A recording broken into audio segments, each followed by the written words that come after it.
দর্শক, নির্বাচন এসে পড়েছে বাড়ির উঠানে। আলাপে আলাপে জোরসে আওয়াজ উঠছে ইলেকশন ইঞ্জিনিয়ারিং এর।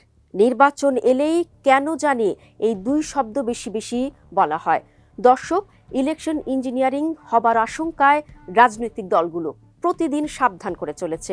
যদিও নির্বাচন কমিশনের পক্ষ থেকে আশ্বাস দেওয়া হয়েছে ইলেকশন ইঞ্জিনিয়ারিং হবে না, কিন্তু সে আশায় গুড়ে বালি।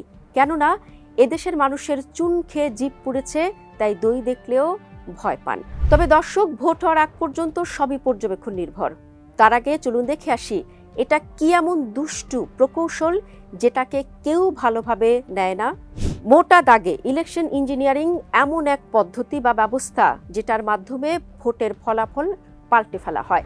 সাধারণত ভোটের ফলাফল আগেই ঠিক করা হয়, এমন যাবতীয় কলাকৌশলী ইলেকশন ইঞ্জিনিয়ারিং। তবে চর্চিত অর্থে ক্ষমতাসীনরাই এটা করে থাকে পুনরায় ক্ষমতায় যাওয়ার জন্য। তবে ক্ষমতায় না থাকা দলগুলোকে ক্ষমতার মসনদে বসানোর জন্য ইলেকশন ইঞ্জিনিয়ারিং করা হয়।